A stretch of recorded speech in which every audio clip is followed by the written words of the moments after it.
आज हम एक नए टॉपिक पे बात करते हैं, रिलेशनशिप। सबसे पहले तो रिलेशनशिप क्यों जरूरी है? आप देखते ही होंगे आजकल हस्बैंड वाइफ के बीच में झगड़े होते रहते हैं, डाइवोर्स के रेट इतने बढ़ गए हैं। इवन हस्बैंड वाइफ के बीच में जो तकरार होती है उसकी असर बच्चों के ऊपर भी पड़ती है। तो डाइवोर्स के रेट इतने बढ़ गए हैं, आपको पता है Gujarat is number 1 state for divorce. Total 3 top state है, मिजोरम, वेस्ट बंगाल एंड गुजरात, जिसमें डाइवोर्स के रेट बहुत ज्यादा बढ़ गए हैं। और गुजरात में इसका रीजन क्या है? उसका फर्स्ट रीजन है रिलेशनशिप इश्यू। तो आज हम इसी टॉपिक के ऊपर चर्चा करेंगे और जितना भी बने हमारा रिलेशनशिप कैसे अच्छा हो सकता है उसके ऊपर थोड़ी बात करते हैं। यूजुअली क्या होता है, रिलेशनशिप एक हमारी जरूरियात है। 4 नीड के लिए हम रिलेशनशिप रखते हैं: physical, psychological, social and spiritual. ये 4 नीड के लिए हम रिलेशनशिप को रखते हैं। There are difference between need and want. ये तो नीड हुई। नीड का मतलब क्या होता है? नीड का मतलब ये होता है जरूरियात, जो हमें जीवन जीने के लिए जरूरियात होती है उसको नीड बोलते हैं। और वांट क्या होता है? प्रेफरेंस होता है। अगर एग्जांपल से आपको बताऊं तो कपड़े हमारी जरूरियात है, लेकिन अच्छी ब्रांड के कपड़े ये हमारे वांट है, प्रेफरेंस है। तो हमें हमेशा जो नीड है उसको ही फुलफिल करना चाहिए, वांट हमेशा हमारा प्रेफरेंस होना चाहिए। वैसे तो रिलेशनशिप बहुत होती है। सबसे पहली रिलेशनशिप जो अपनी होती है वो हर कोई की अपनी माँ के साथ होती है। जब बच्चा जन्म लेता है तो उसके माँ के साथ उसका पहला रिलेशनशिप होता है। रिलेशनशिप में पेरेंट्स की चाइल्ड के साथ रिलेशनशिप होती है, एक माँ बाप की बच्चे के साथ जो होती है, एक प्रोफेशन की अपने कस्टमर्स के साथ होती है, एक रिलेशनशिप सर्विस के लिए होती है, हेल्पिंग रिलेशनशिप। इसमें आता है डॉक्टर पेशेंट की रिलेशनशिप आती है, एक वकील और एक क्लाइंट की रिलेशनशिप आती है, स्टूडेंट टीचर की रिलेशनशिप आती है। ये सब रिलेशनशिप, एक आखिरी रिलेशनशिप अपने अंदर के साथ होती है, अपने आप के साथ होती है। लेकिन आज जो बात हम करने जा रहे हैं वो रिलेशनशिप रोमांटिक रिलेशनशिप की बात करने जा रहे हैं। आप सीखना चाहोगे? क्यों नहीं? तो चलो बात करते हैं। आपको पता है कि रिलेशनशिप कितने स्टेजों से गुजरती है? नहीं? चलो आज सिखाता हूं। टोटल रिलेशनशिप 6 स्टेज होते हैं। सबसे पहला स्टेज होता है वो होता है lords of love and lords of प्यार। पहला प्यार। हर कोई अपनी कॉलेज लाइफ में इस रिलेशनशिप के स्टेज में से पसार होता ही है। क्या होता है ये पहले स्टेज में? पहले स्टेज में बहुत सारा प्यार और बहुत सारा पैशन होता है। आप अपने पार्टनर को देखने के लिए कहीं भी जा सकते हो, उसके लिए आप गुलाब का फूल देते हो, उसके आगे पीछे घूमते हो, उसको अच्छे अच्छे रेस्टोरेंट में खाना खिलाने के लिए जाते हो, लंबी ड्राइव पे बाइक पे निकल जाते हो। ये पहला प्यार होता है। उसके लिए अच्छी अच्छी शायरियां होती है। क्यों? उस टाइम पे बहुत सारा लव होता है, बहुत सारा पैशन होता है। जब सेकंड स्टेज आता है उसमें क्या होता है? सेकंड स्टेज में लव स्टिल है लेकिन पैशन कम हो जाता है। अभी प्यार है लेकिन पैशन कम हो जाता है। जो पहला स्टेज होता है वो फ्रॉम एंगेजमेंट टू मैरिज तक का होता है। मैरिज के बाद का 2 साल का जो समय होता है वो स्टेज 2 का होता है। इस स्टेज में क्या होता है? प्यार तो है लेकिन पैशन कम हो जाता है, वो जोश कम हो जाता है, अब वो शायरियां नहीं निकलती है। अब एक रोज का जो फूल होता है, गुलाब का फूल, वो देने नहीं जाते हैं। लंबे लंबे बाइक के ऊपर वो ड्राइव नहीं होती है। ये सब धीरे धीरे कम होता जाता है। शायरियां भी कम होती है। गुस्सा होता है तो हम उसको मनाते नहीं है, बरोबर? तो ये सब चीजें सेकंड स्टेज में होती है। थर्ड स्टेज में क्या आता है? थर्ड स्टेज में नो लव नो पैशन। अभी जब हम एक स्टेज आगे बढ़ते हैं, ये स्टेज यूजुअली फर्स्ट या सेकंड चाइल्ड के बाद आता है। इसमें ऐसा होता है कि दोनों एक दूसरे को समझ लेते हैं कि भी ठीक है, बच्चा हो गया है, वाइफ होती है वो बच्चे के पीछे टाइम निकालती है, जो हस्बैंड होता है वो अपने वर्क के लिए टाइम निकालता है। ये स्टेज 3 होता है। स्टेज 3 में भी प्यार और लव आता है, लेकिन क्यों आता है? साल में 2 या 3 बार, जब एंगेजमेंट होती है, एनिवर्सरी होती है, बर्थडे होती है, तब फील आती है। बाकी के टाइम पे एक जनरलाइज रिलेशनशिप रूममेट के जैसे होती है, हॉस्टल लाइफ जैसे होती है। स्टेज 4 में क्या होता है? स्टेज 4 में ट्राइंग टू एस्केप। अब एक घुटन सी होने लगती है उस रिलेशनशिप के अंदर। अब उस रिलेशनशिप से बाहर निकलने की इच्छा होती है, लेकिन फिर भी एक सोसाइटी के डर के कारण, एक सोशल स्टिग्मा के कारण हम उस रिलेशनशिप से एग्जिट नहीं होते हैं। स्टेज 5 में क्या आता है? स्टेज 5 के अंदर आता है वो कंडीशन डाइवोर्स तक पहुंच जाती है। डाइवोर्स में क्या होता है? अभी डाइवोर्स तक पहुंची है, लेकिन फिर भी अंदर से एक आवाज आती है कि नहीं, अभी हम वापस जा सकते हैं। एक चांस रहता है छोटा सा कि आप रिलेशनशिप में वापस जा सकते हैं।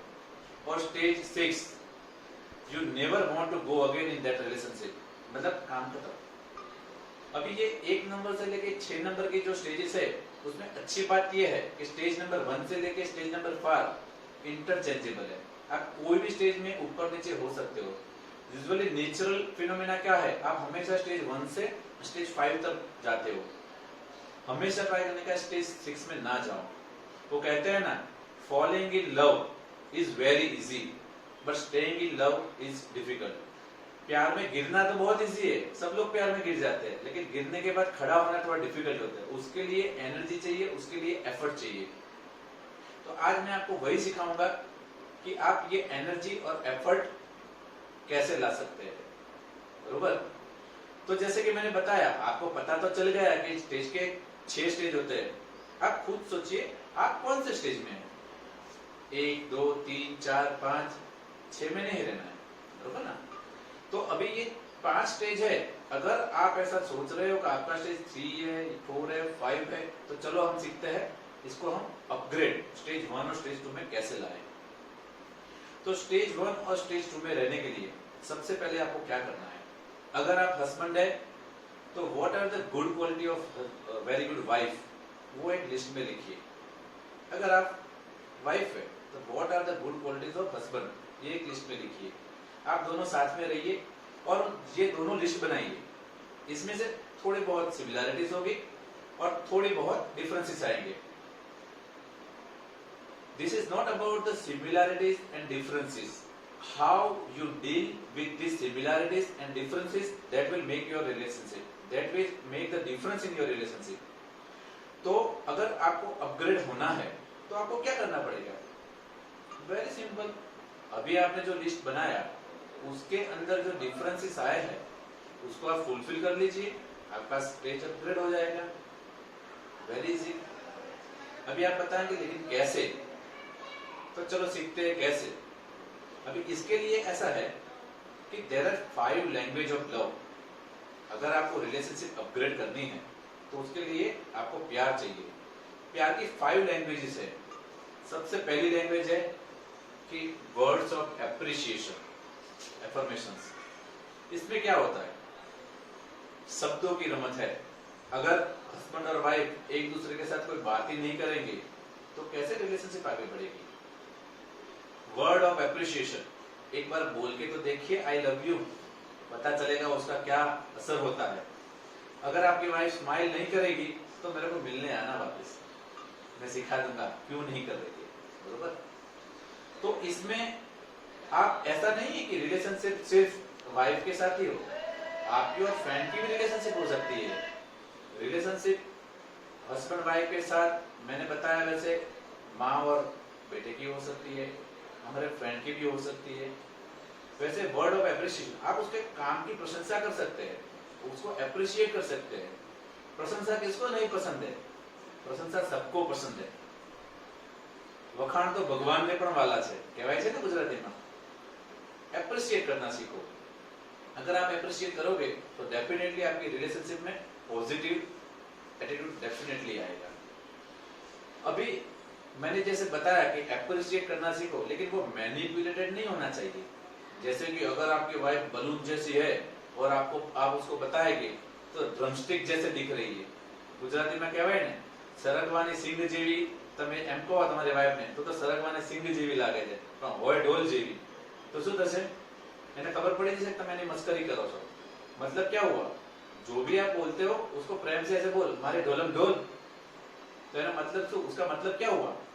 जो भी बोलो उसके पीछे आपका प्यार होना चाहिए और मैनिपुलेटेड नहीं होना चाहिए, क्योंकि जो आपके शब्द होते हैं वो एक लेवल ऑफ कम्युनिकेशन होता है। आप अपनी वाइफ के साथ या फिर आप क्या रिलेशन रखते हो, उसके साथ क्या कम्युनिकेशन करते हो, वो आपके शब्दों के ऊपर निर्भर होता है। अभी आप और सोचिए, उसके बाद आएगा फिजिकल टच। जो पहली थी वो word of appreciation, physical touch second language है। इसमें क्या होता है? टच यानी, जैसे कि अगर एग्जांपल से बताऊं तो टच में बहुत ही ताकत होती है। उसमें सबसे पहला आएगा हग, गले लगना। क्या आप कभी भी अपने वाइफ को या फिर आप अपने हस्बैंड को गले लगे हो? एक बार सोच के देखिए। गले लगना बहुत स्ट्रॉन्ग इंडिकेटर है प्यार के लिए। हाथ में हाथ रख के बैठना भी बहुत स्ट्रॉन्ग इंडिकेटर होता है अच्छे प्यार के लिए। ये टच की लैंग्वेज है। इवन प्यार में नहीं, दोस्ती में भी अगर आप अपने फ्रेंड के कंधे पर हाथ रख के चलते हो तो वो भी एक स्ट्रॉन्ग सिग्नल होता है आपको फ्रेंडशिप के लिए। शेक हैंड करना भी बहुत स्ट्रॉन्ग सिग्नल होता है। आपने देखा था ना, नरेंद्र मोदी ने डोनाल्ड ट्रंप के हाथ पे हाथ कर रखा था। That is a strong signal of friendship. ये सब क्या होता है? टच की ताकत है। आपने देखा होगा कि जो बच्चा होता है घर में, माता और पिता, तो ज्यादा प्यार किससे होता है? ज्यादा प्यार माँ से होता है। क्यों माँ से ज्यादा प्यार होता है? क्योंकि माँ दिन में पता नहीं कितनी बार अपने बच्चे को किस करती है, गले लगाती है, उसके साथ रहती है, और पापा एक बार या दो बार। इसीलिए जो बॉन्डिंग होता है ना, वो हमेशा बच्चों का माँ के साथ ज्यादा होता है। This is the second language of love. तो हर रोज सुबह उठकर एक बार तो अपने वाइफ से हक करो। आप देखना आपकी जिंदगी कैसे बदल जाती है। Definitely it will work. The third language of, अगर हम देखें लव की, तो वो आएगी गिफ्ट, रिसीविंग और गिविंग द गिफ्ट। गिफ्ट का मतलब क्या है? It is not a economical gift. हमें सिर्फ गिफ्ट देना मतलब पैसों वाले गिफ्ट देना, ऐसा नहीं है। वो दे सकते हैं, उसकी भी वैल्यू होती है, मगर अगर अच्छी रिलेशनशिप के लिए अगर उसके अंदर वैल्यू ऐड होती है ना, तभी वो गिफ्ट की कीमत होती है। एग्जाम्पल बताऊं, अगर आप उसके बर्थडे के ऊपर एक कार्ड लेके देने जाएंगे तो वो कार्ड लेके वो खुश हो जाएंगे, लेकिन अगर आपने वो कार्ड खुद बनाया होगा अपने हाथों से और फिर देने जाएंगे तो उसकी कीमत वैल्यू बढ़ जाएगी। इन केस अगर आप ऐसा नहीं भी करते, अगर आप परचेस करके कोई चीज लाते हैं, उसमें एफर्ट डालते और एनर्जी डालते, तो भी उसकी वैल्यू बढ़ जाती है। मैं मेरा ही एग्जांपल देता हूँ। जब मेरी एंगेजमेंट हुई थी और मैं बड़ौदा में पढ़ रहा था, उस टाइम पे इंटर्नशिप के टाइम पे, तब क्या हुआ था, वहां से मैंने मेरी वाइफ के लिए एक टॉप लिया था। पैसे खर्चे थे, टॉप लेना कोई बहुत बड़ी बात नहीं है, लेकिन उसको देने के लिए उसके बर्थडे पे मैं कच्छ गया था, भुज। मैंने एफर्ट लगाई थी। That effort will make matter. मतलब आप जो भी गिफ्ट ले, तो आइंदा याद रखिए, जो भी गिफ्ट आप दे रहे हो या जो भी गिफ्ट ले रहे हो, उसमें वैल्यू होना चाहिए। अगर वैल्यू होगी तो डेफिनेटली आपकी रिलेशनशिप अच्छी रहेगी। नेक्स्ट लैंग्वेज ऑफ लव आती है, वो आती है एक्ट ऑफ सर्विस। मतलब आप उसके छोटे छोटे कामों में सहायता करें। इसका मतलब ये नहीं कि आप घर पे बर्तन मांजो। जैसे कि आप ये कर सकते हैं कि अगर काम ज्यादा है तो जो बेड शीट होती है उसको आप संभाल सकते हो। कुछ छोटा मोटा सा बाजार से काम करना है, वो ला सकते हो। अगर पानी भरना है जग में तो वो उसके लिए मदद कर सकते हो। छोटी छोटी एक्ट ऑफ सर्विस आप कर सकते हो और उसकी वैल्यू होती है। ये भी आपको हेल्प करता है। क्वालिटी टाइम, अब हम बात करेंगे क्वालिटी टाइम। हर एक को क्वालिटी टाइम तो देना ही चाहिए। ये क्या होता है क्वालिटी टाइम? क्वालिटी टाइम का मतलब होता है every day at least 10 to 15 minute आप अपनी वाइफ या अपने हस्बैंड के साथ आराम से बैसिए और अपना जो भी पास्ट है, अपनी जो भी चीजें हैं दैनिक, उसके बारे में बातचीत करिए, अपार्ट फ्रॉम दी वर्क। अपने काम के बारे में नहीं, और अच्छी बातें कीजिए। आपके रिलेशनशिप कैसे हो रहे हैं, आपको क्या पसंद है, क्या नहीं पसंद है, आज खाना कैसा बना था, कैसी बात होगी, अच्छी अच्छी बातें करिए। अगर आप हर रोज टाइम नहीं दे सकते तो एटलीस्ट एक ट्रैवलिंग का प्लान कीजिए जहाँ पे आप अपना क्वालिटी टाइम निकाल सकते हैं। तो दोस्तों, आपने आज रिलेशनशिप क्यों मैटर करती है ये भी सीखा, रिलेशनशिप के कितने स्टेज होते हैं और आप कौन से स्टेज में हैं ये भी सीखा। और अगर आप अपनी रिलेशनशिप अच्छी करना चाहते हैं तो आप क्या कर सकते हैं और कितनी लैंग्वेज होती है, language of love, 5 language of love, 5 language of love, वो भी आपने सीखा। तो अब तैयार हो जाइए अपनी लाइफ में इसे इम्प्लीमेंट करने के लिए। और अगर आपको कोई डाउट रहता है तो आप कमेंट करके मेरे को बता सकते हैं, मेरे YouTube चैनल को लाइक कर सकते हैं, शेयर कर सकते हैं और सब्सक्राइब कर सकते हैं। अगर डिस्क्रिप्शन लिंक में मैंने एक और वीडियो दिखाया है संबंध के लिए, रिलेशनशिप के लिए, उसको भी देखें जिससे आप अपनी रिलेशनशिप और भी बेहतर कर सकते हैं। Okay, bye, have a good day.